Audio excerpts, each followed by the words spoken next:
Bom dia a todos, meu nome é Rodrigo Messias, desde já meus cumprimentos a todos os profissionais de saúde que estão nos acompanhando aí através do vídeo.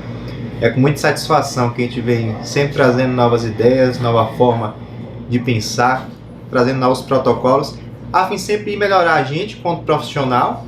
Uma vez que a gente se melhore como profissional, a gente conseguir melhorar o serviço da gente como um todo, sempre visando diminuir mortalidade para o nosso paciente, visando um melhor atendimento, um atendimento mais eficaz para o nosso doente, que é o nosso objetivo final.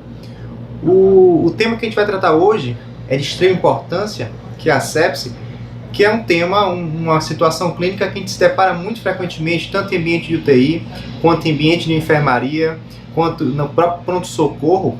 De uma forma geral, são aqueles profissionais que realmente recebem esses doentes à porta de entrada. E é uma patologia que, uma vez que a gente intervenha com coisas básicas, a gente consegue diminuir significativamente a mortalidade do nosso doente. E por isso é importante a gente conhecer. Então, conceituando sepse, a sepse, ela, por muito tempo, ela foi vista com essa definição. A sepse era, de uma forma geral, você tinha um processo infeccioso, confirmado ou suspeito, associado a uma resposta inflamatória sistêmica. Então, uma vez que você tinha essa infecção associada com a resposta inflamatória sistêmica, tinha-se a sepse. Quando você tinha uma disfunção orgânica associada a isso daí, sepse grave, e o choque séptico, então, seria aqueles pacientes que teriam hipotensão refratária à reposição volêmica. Depois de um tempo, percebeu-se que essa definição de CIRS, esses critérios de CIRS que definiam sepse, eles tinham uma diminuição na sensibilidade, tinham uma falha na sensibilidade. Começou a perceber que tinham pacientes que preenchiam os critérios de CIRS e que não estavam em sepse, e da mesma forma aqueles pacientes que não tinham os critérios estavam visivelmente sépticos quando a gente ia fazer uma avaliação clínica desse doente mesmo, uma avaliação pessoal. E por conta disso tentou-se modificar esse conceito de sepse, acrescentou-se novas variáveis a esse conceito. Então, pacientes que fazem hiperglicemia ou que fazem um balanço hídrico muito positivo, pacientes edemaciados, botaram alterações laboratoriais, então PCR, procalcitonina, mas ainda assim tinha uma falha no conceito, até chegar nesse conceito atual de sepse, que hoje é baseado no score de SOFA, que a gente conhece. O que nós temos basicamente hoje é infecção, que tem associado sinais de uma CIS, por exemplo, continua sendo infecção. É uma pneumonia, continua sendo uma pneumonia, é um ITU, continua sendo ITU. Se você tiver uma associação disso a uma disfunção orgânica, essa disfunção orgânica é percebida no SOFA score, pacientes que estão internados em enfermaria, uma variação de 2 pontos no score de SOFA, ou pacientes em pronto-socorro, a gente pode utilizar o Quick SOFA mesmo, você tem ali apenas 3 variáveis e você consegue chegar aí no seu diagnóstico de sepse. A sepse grave, por sua vez, é uma terminologia que ela sai de uso. A sepse por si só, o termo sepse já conota a gravidade da situação. E o choque séptico, ele mantém sendo aí um quadro que tem uma hipotensão, uma hiperlactatemia persistente após reposição volêmica adequada. Epidemiologicamente falando, o que nós temos, nós não temos grandes estudos de epidemiologia em relação à sepse, mas de uma forma bem geral nós temos aí cerca de 21,6 milhões de casos de sepse grave de uma população mundial, né? Só nos Estados Unidos cerca de 939 mil casos de sepse por ano. Aqui no Brasil, se a gente for trazer isso para a nossa realidade, um dos estudos que foram feitos foi esse de 2010, onde evidenciou cerca de 97,8 mortes por 100 mil habitantes, mortes diretamente relacionadas à sepse, e potencialmente relacionadas à sepse, cerca de 132,5 mortes por 100 mil habitantes. Esse estudo estatístico ele demonstrou que cerca de 16% dos atestados de óbito desse ano, eles foram gerados por conta de sepse. Se a gente considerar que nem todos os profissionais têm o costume de colocar sepse como causa de óbito, a gente pode ver que nós temos um número de grande expressão. Esse é um estudo que foi realizado pegando centros de saúde aqui no Brasil e comparando a taxa de mortalidade dos nossos centros aqui no nosso país em relação a outros países. E percebeu, como vocês estão vendo aí, uma mortalidade de 67,4%, uma mortalidade muito alta, tanto uma mortalidade alta individualmente falando, quanto comparado aos outros países. Você imaginar que um paciente que seja admitido com sepse no pronto-socorro tenha quase 70% de chance de vir a óbito no nosso país, é muita coisa. Isso nos leva a uma pergunta bem óbvia, que é: por que a letalidade no nosso meio ela é tão alta? O que é que faz com que aqui no Brasil as pessoas morram tanto por sepse? Então, será que isso é uma dificuldade do próprio diagnóstico? Será que é um desconhecimento por parte da gente, do próprio profissional de saúde? A gente não está sabendo reconhecer sepse? A gente não está pensando em sepse o tanto quanto a gente deveria? Porque para eu fechar um diagnóstico, eu tenho que primeiro conseguir pensar naquele diagnóstico. Senão nunca vai passar pela minha cabeça. Será que a sepse é uma doença negligenciada? Ou seja, eu até consigo reconhecer essa sepse, mas eu não acho que é tão urgente ter que fazer um antibiótico logo. Eu acho que não é tão urgente eu ter que fazer uma terapia com fluido de imediato, assim, nos primeiros minutos, e eu acabo negligenciando essa resposta. Será que é uma coisa do paciente? O paciente é leigo, o acesso do paciente é inadequado? Então essas são questões que a gente tem que se responder para a gente conseguir melhorar isso no nosso perfil, melhorar isso no nosso serviço e trazer taxas de mortalidade menor possível com um serviço de excelência. Então a importância do reconhecimento da sepse precoce, quais são os motivos disso daí? Então primeiro, como a gente já falou, alta letalidade. Eu tenho que reconhecer isso precocemente porque a letalidade, esse estudo mostrou 67,4%, mas de uma forma geral a gente tem uma mortalidade no Brasil que beira 55, 57%. Então, é importante por conta disso. É importante porque uma vez que eu institua protocolos, né, após reconhecer a sepse, eu consigo diminuir mortalidade. Então, reconhecendo a sepse precocemente, eu não só consigo instituir o protocolo precocemente, e consigo instituir um tratamento adequado também. E para isso tudo eu preciso treinar os profissionais a reconhecer essa sepse. Isso aqui é um estudo, tá, que foi lançado em relação a essa questão do reconhecimento precoce da sepse. Qual é a minha prioridade? Sempre pensar. Pensei em sepse, eu tenho que pensar em antibiótico terapia. Então esse gráfico mostra um estudo que foi feito, onde pegou os pacientes que receberam antibiótico em diferentes momentos. Um grupo de pacientes recebeu antibiótico na primeira hora. Um grupo de pacientes recebeu antibiótico na segunda hora, na terceira hora e por aí consecutivamente. Percebeu-se que aqueles pacientes que receberam antibiótico na primeira hora, eles tiveram a sobrevida de 80%. Então a mortalidade desse grupo de pacientes é de 20%, 18%. Perceba nesse gráfico que ao passar das horas, se você pegar, por exemplo, 6 horas após o início da disfunção orgânica, esse paciente já tem uma sobrevida de 60%. A mortalidade dele já sai de 20% para 40%. Ou seja, em apenas algumas horas que você deixou de aplicar o antibiótico no tempo correto, você dobrou a possibilidade do seu doente morrer no seu serviço apenas por uma conduta que é completamente simples, que é a instalação de antibiótico terapia. Esse slide ele demonstra aí a questão da disfunção orgânica, tá? O intervalo entre a disfunção orgânica, o início da disfunção orgânica e o reconhecimento da sepse, pode ver aí que é um intervalo pequeno, e que após o reconhecimento dessa sepse, você vem aí com a conduta de primeira hora, antibiótico, terapia com fluido, vasopressor, otimização hemodinâmica. Mas o objetivo desse slide daí é focar não só nessa questão do que é correto fazer após reconhecer a sepse. Percebeu-se aqui no Brasil, claro que a gente tem falha, né, após o reconhecimento da sepse, em fazer antibiótico-terapia precoce, em fazer uma conduta correta após o reconhecimento, mas que a nossa grande falha, né, não é nem aí, é para reconhecer a disfunção orgânica. Então, imagine um paciente que está na enfermaria de 7h30 da noite, acabou de trocar de plantão, muita coisa para fazer, muito serviço. Aí os técnicos estão passando a visita, estão colhendo os sinais vitais desse paciente. E aí o paciente apresentou nos sinais vitais uma taquicardia, 110 de frequência cardíaca, uma frequência respiratória ligeiramente aumentada, e que passou desapercebido ou que passou batido, foi registrado, mas sem grandes... O paciente estava ali consciente, estava orientado, estava interagindo, não tinha grandes queixas, ficou só com um desconforto. De 1h pouca da manhã, esse paciente então ele apresenta um pico febril e essa febre chama a atenção da equipe. É acionada a equipe médica, chega, faz o diagnóstico de sepse e inicia-se o protocolo.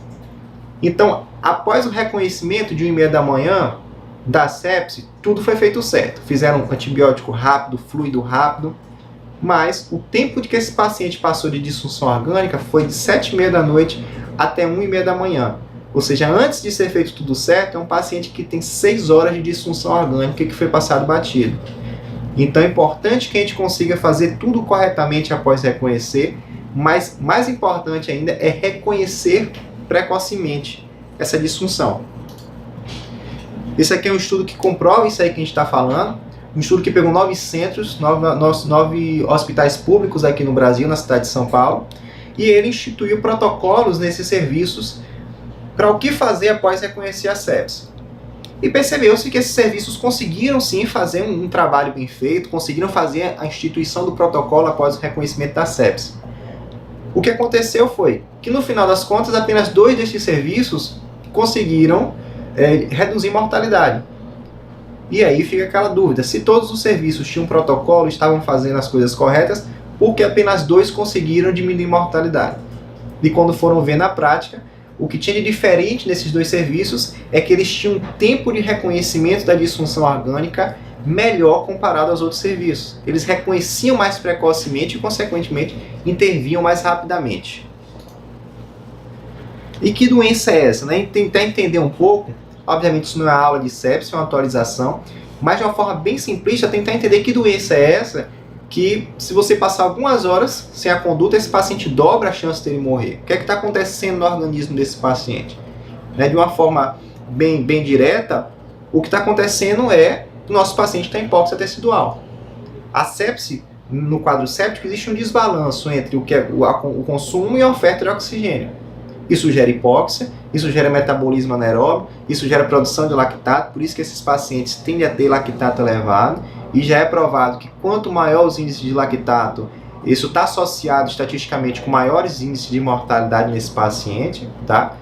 E isso aí, esse meio hipóxico, né, essa hipoxemia tecidual associado com apoptose que acontece, associado com outras situações inflamatórias que acontecem no momento da sepse, leva a disfunções orgânicas.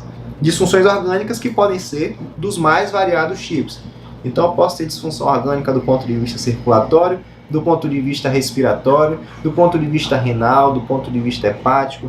Né? Então disfunção neurológica, por exemplo, aqueles pacientes que eles fazem cefalopatia séptica, pacientes que fazem polineuropatia por conta da sepse, às vezes tem uma dificuldade maior em sair da ventilação mecânica, prolonga tempo de internação, prolonga tempo de UTI, né? Acaba cronificando um pouco mais esse doente, ruim tanto para o paciente quanto para o serviço. Tá? Então nossa grande pergunta é, como eu vou reconhecer essa disfunção orgânica? Tem coisas que são específicas do órgão e que é meio fácil para a gente. O paciente está com tosse, está com febre, está com cansaço, está com quadro de dispneia, está taquipneico, eu penso na pneumonia. O paciente está com queixas urinárias, disúria, polaciúria, evoluiu com quadro de febre, eu penso em infecção urinária. Mas eu tenho que focar também no que é inespecífico, naquelas situações que não são tão evidentes. Então, às vezes o paciente ele não está com a tosse tão evidente, ele não tem, às vezes nem queixas urinárias ele tem, mas o paciente ele tem um ataque cardíaco, então a frequência cardíaca alterada, o paciente tem uma frequência respiratória alterada, ou abriu um quadro febril, às vezes ele nem sabe porque teve a febre, não estou sentindo nada, mas está tendo a febre, tá? Alterações de laboratório, e essas alterações inespecíficas, que são as alterações que a gente usava no conceito de CIRS, que definiu antigamente a sepse, e a gente tem que fazer com que a gente pense em infecção. Tá? Você pode até perguntar, como eu acabei de falar lá na frente, que esses critérios eles têm uma perda de sensibilidade, ou não é nenhuma perda, mas eles têm uma limitação, digamos assim. Que a gente falou lá no início, que alguns pacientes podiam ter esses critérios e não estarem sepse, ou podiam também não ter esses critérios e estarem sépticos. Independente disso, esses critérios são importantes, essas alterações inespecíficas, pelo menos para me fazer pensar em infecção, me fazer pensar em sepse. Então pode ser que não seja, mas tem que me fazer lembrar disso daí. Aciona o supervisor, aciona a equipe de enfermagem, aciona a equipe médica e ele vai decidir junto. Não, isso não é um processo infeccioso, essa taquicardia, essa taquipneia é por outra causa, essa alteração de leucocitose é uma leucocitose por estresse, não tem nada a ver com um processo infeccioso. Isso define e se decide a conduta juntamente, mas tem que fazer pensar em infecção sim. Eu não vou falar, obviamente, de cada disfunção, mas eu vou citar aqui bem rapidamente os 2 tipos de disfunção mais comuns que a gente costuma encontrar quando a gente fala de sepse, que é o que mais chama atenção para a gente, que é a disfunção circulatória, a disfunção, no caso, cardiovascular, e a disfunção respiratória. Então, quando a gente tem uma disfunção cardiovascular, quais são os principais sintomas que a gente vê no paciente? Frequência cardíaca alterada, esse paciente está taquicárdico, hipotensão. Então, durante a sepse, você tem liberação de citocinas inflamatórias, tem vasodilatação dos vasos, né? Junto com essa vasodilatação, aumenta a permeabilidade vascular, extravasamento do líquido do intra para o extracelular. Esse paciente faz uma hipovolemia relativa. Então, a hipovolemia relativa, junto com o processo de vasodilatação, esse paciente tem hipotensão e pode fazer também a alteração da frequência cardíaca. A própria musculatura cardíaca também, dentro desse meio inflamatório, ele pode entrar em disfunção. E o coração, ele ter diminuição do seu trabalho, ele ter diminuição do débito cardíaco, pode sim ter uma diminuição do débito durante o processo de sepse, ou você pode ter o contrário, né? Pelo fato de a sepse, ela exigir do corpo uma demanda, um aumento do metabolismo, digamos assim, o corpo ele pode responder isso com uma resposta adrenérgica, fazendo com que o coração aumente o débito cardíaco. E aí o coração ele pode conseguir compensar isso daí ou não. Esse débito cardíaco aumentado, ele pode ser suficiente para suprir essas demandas metabólicas ou não. Uma vez que o coração ele aumente seu débito e não consiga compensar, a gente tem a chamada insuficiência cardíaca de alto débito, por exemplo, onde uma das causas é a sepse. Disfunção respiratória talvez seja uma das, junto com a cardiovasculares, que mais chama a atenção da gente. Que o paciente ele fica hipoxêmico, o paciente ele está taquipneico, o paciente ele apresenta dispneia, o paciente ele pode apresentar cianose, e isso chama muita atenção, né, visual do profissional. Geralmente a perceptividade de uma disfunção respiratória não passa batido, né, por a gente. Mas é muito importante porque esse paciente infectado ele pode evoluir com insuficiência respiratória, pode evoluir com pulmão de SARA, e se evoluir realmente para um quadro mais grave, tem que ir para ventilação mecânica invasiva, ser internado em UTI, então você prolonga o tempo desse doente, você aumenta o custo do serviço, você aumenta o tempo de antibiótico terapia, aí esse paciente vai ter que sair do desmame da ventilação mecânica, é todo um cuidado que poderia ser evitado se fosse percebido apenas o ataque pneu lá no início. E a questão, eu reconheci a disfunção orgânica, entendi como é que eu reconheço essa disfunção orgânica. O que é que eu faço a partir daí? Como é que eu vou proceder? Então as diretrizes, elas já dão pra gente uma ideia, pacotes prontos pra gente seguir. Esse aqui é o pacote mais antigo, né, de 6 horas e 24 horas. Tem coisas aí que nem são mais utilizadas, proteína C ativada, por exemplo, não se utiliza, os corticoides.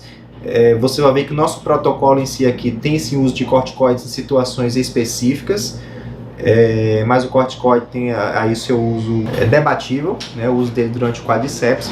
Foi-se mudado o pacote de diretriz de 2012, então tira-se o pacote de 24 horas, implementa-se aí o pacote de 3 horas e o pacote de 6 horas. O pacote de 3 horas com coleta de lactato, com coleta de hemoculturas, antibiótico terapia aí precoce e fluidos. E o pacote de 6 horas, ele entra aí com mensuração de PVC, saturação venosa de O2, que foi baseado em estudos. Mas atualmente muda-se de novo esse pacote, que é o que a gente tem. O pacote de 3 horas ele não sofre alteração, realmente são as condutas de maior importância que a gente tem que ter nas primeiras horas que a gente reconhece essa sepse. E o pacote de 6 horas ele sofre aí alguma alteração. Você tem a introdução você tem, no caso, os vasopressores, a reavaliação dos estados polêmicos e de perfusão desse paciente e a coleta do segundo lactato.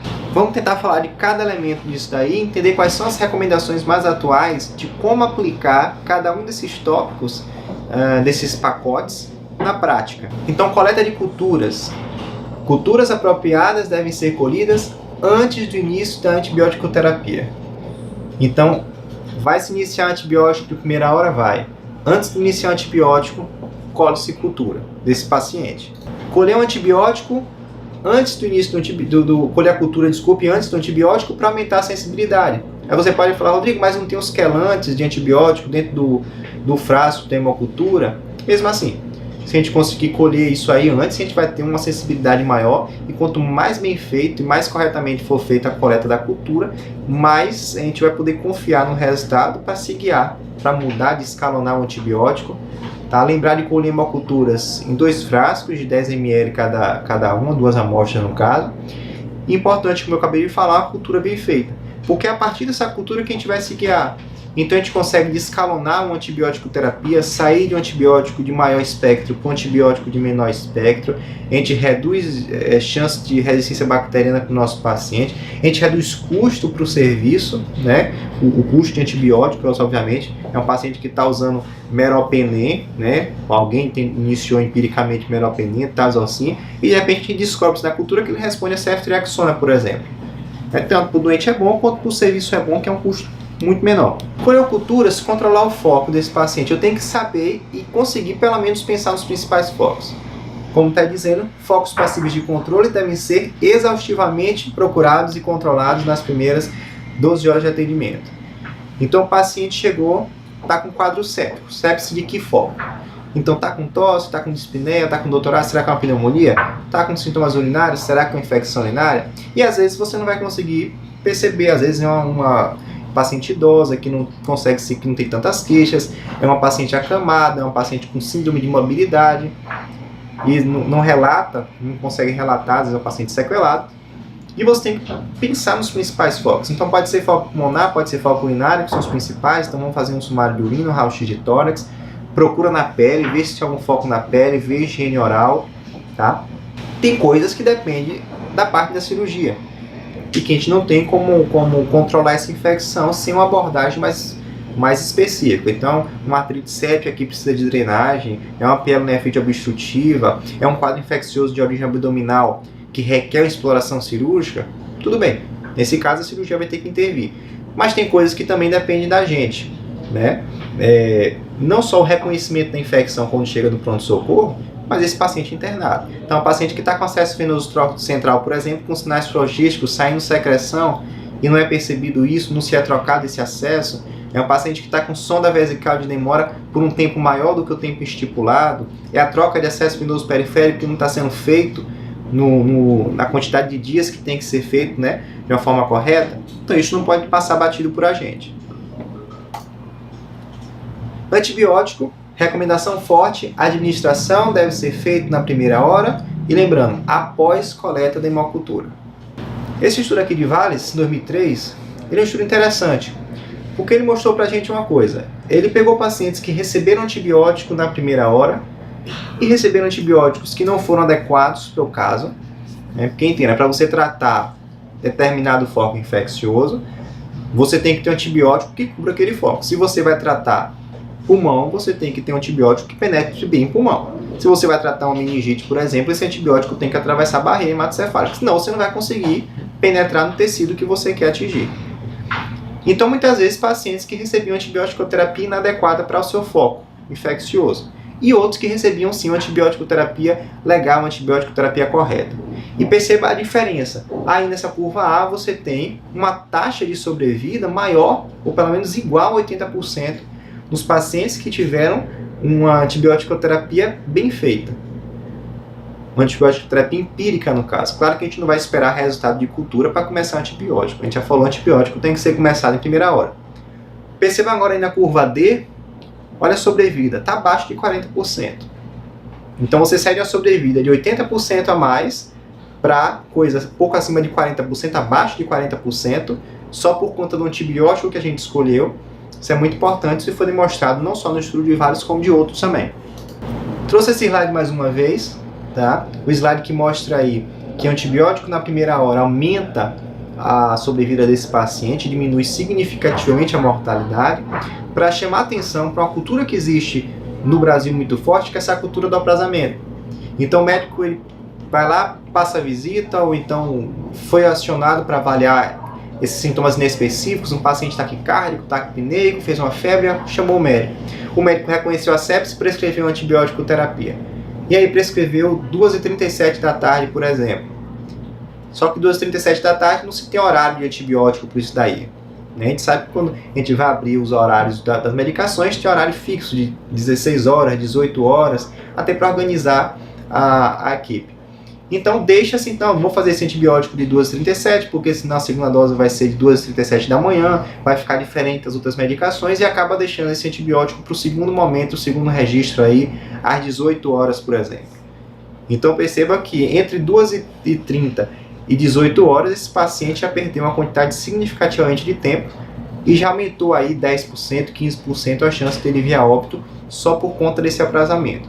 Então a gente tem que ter isso em mente, que não existe essa cultura de aprazar antibiótico. Antibiótico prescrito tem que ser antibiótico administrado. E a gente consegue ver aí através desse trabalho o porquê dessa importância. Esse aqui é um outro trabalho, um estudo de corte, que mostrou aquela mesma coisa que eu tinha dito em relação à eficácia dos antibióticos. É um estudo que ele pegou pacientes que receberam antibiótico-terapia adequada, receberam até no momento certo, na primeira hora, mas antibióticos que não eram adequados para o foco em questão. E ele não percebeu uma diferença muito significativa no P nos estudos dele.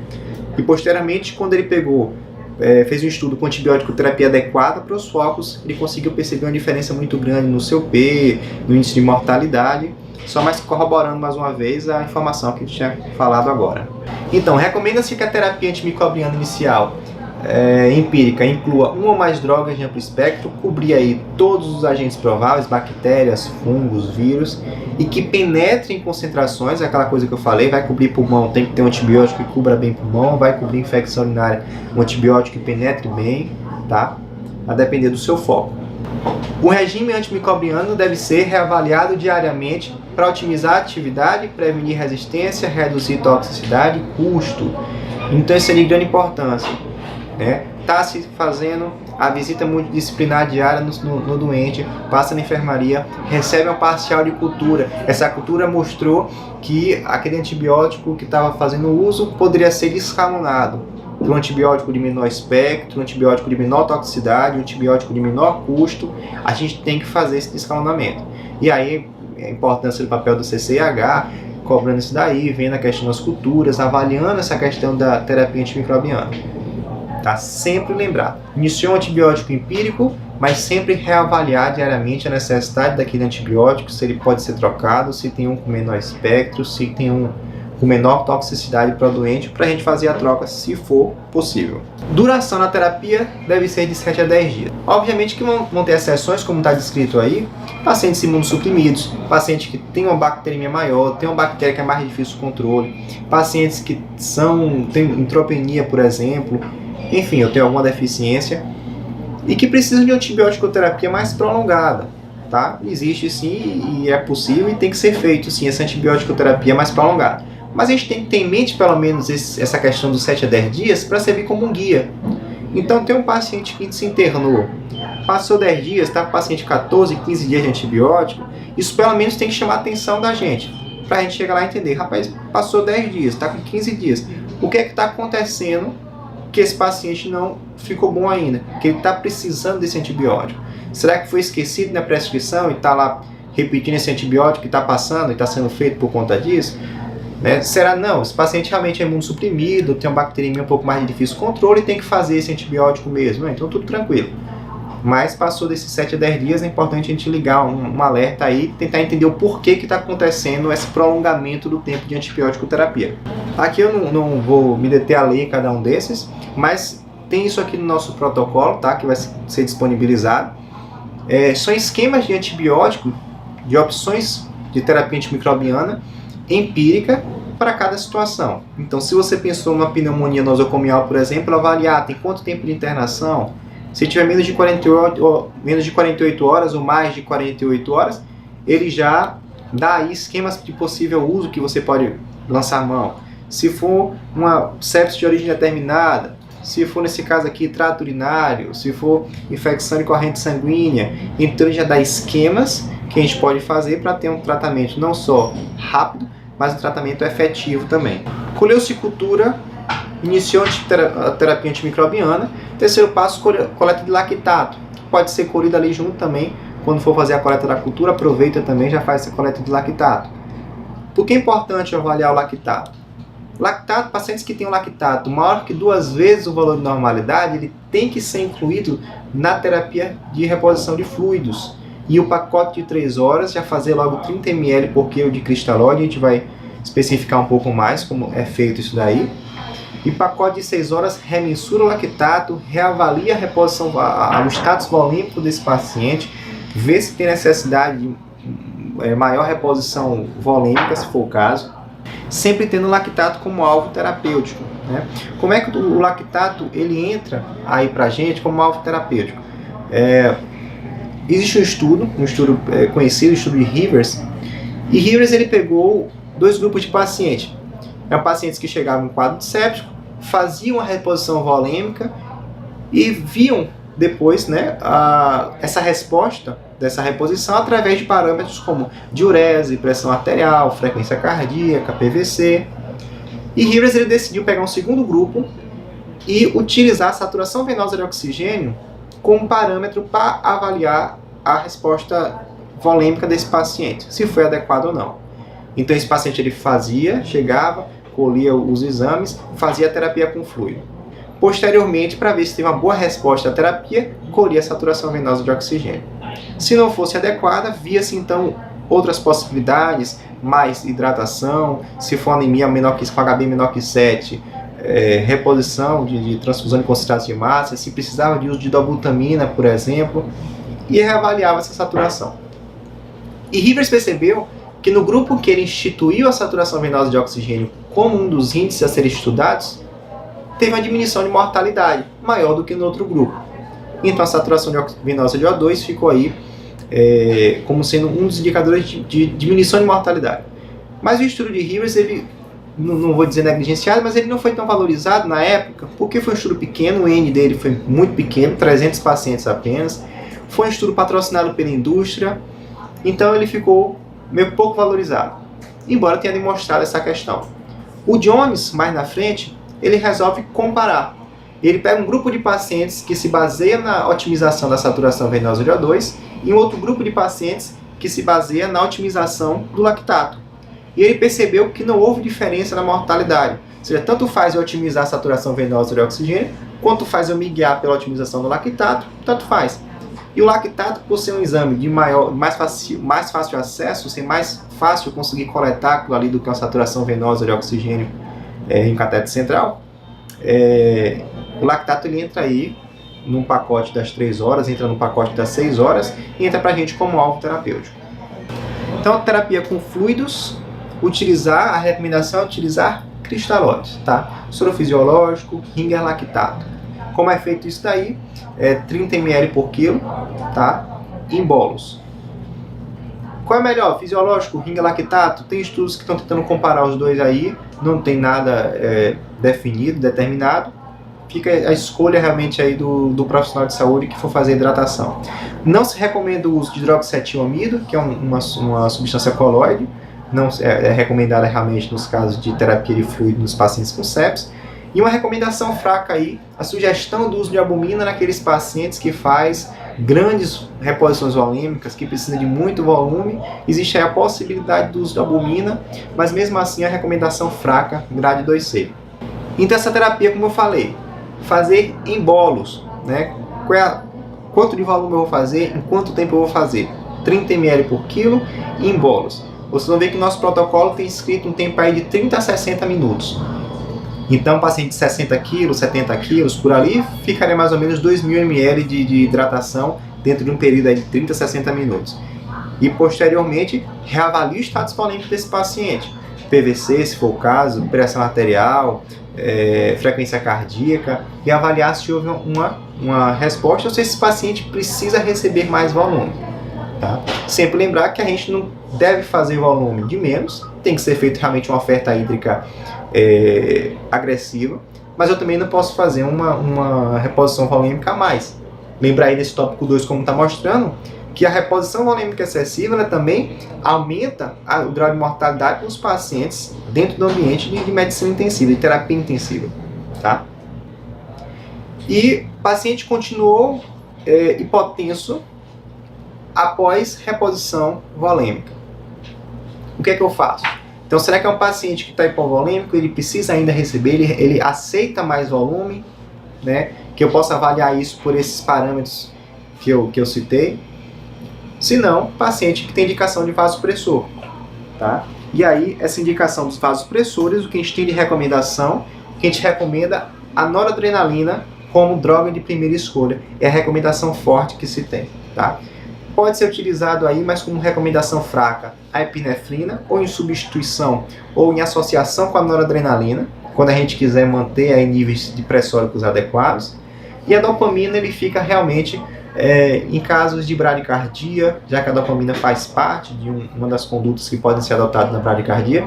Então, pacientes que têm uma bradicardia absoluta e relativa podem fazer uso da dopamina, ou pacientes que têm baixo risco para arritmias, visto que o uso da dopamina tem aí relatos de associação com eventos arrítmicos. Mas então, lembrando que após terapia com fluido, paciente hipotenso, se for escolher uma terapia com vasopressor, primeira escolha, noradrenalina. E é isso daí, tá? Então sempre lembrar da gente essa frase, que tempo é célula, tá? Da mesma forma que quando a gente está no paciente que é vítima de infarto, o paciente sofreu um infarto, e a gente sempre fica lembrando, esse paciente tem que ir para o cateterismo, esse paciente tem que fazer um trombolítico, tem que abrir a artéria culpada, porque quanto mais tempo, o chamado times muscle, está passando o tempo, esse paciente está perdendo miocárdio. Na sepse, a gente tem que lembrar, tempo é célula. Esse paciente está em hipóxia tecidual, está sofrendo apoptose, o paciente está entrando em disfunção orgânica, e quanto mais tempo a gente perde, mais tempo esse paciente aumenta a chance de ele vir a óbito. Apenas para finalizar, citar alguns estudos. Foram feitos 3 estudos, o PROCESS, o PROMISE, o IRIS. O primeiro deles, o PROCESS, só para eu confirmar um ponto de vista que eu acho bem interessante passar para vocês. E o PROCESS, ele pegou 3 grupos, esse estudo americano. Um desses grupos, ele se guiou lá pelo estudo de Harris, o chamado Early Goal Direct Therapy, onde ele se baseou na saturação venosa de oxigênio como um dos seus parâmetros. O segundo grupo, o grupo do Protocolized Care, onde tinha-se um protocolo a ser instituído após diagnóstico de sepse. E o terceiro grupo era o grupo chamado Usual Care.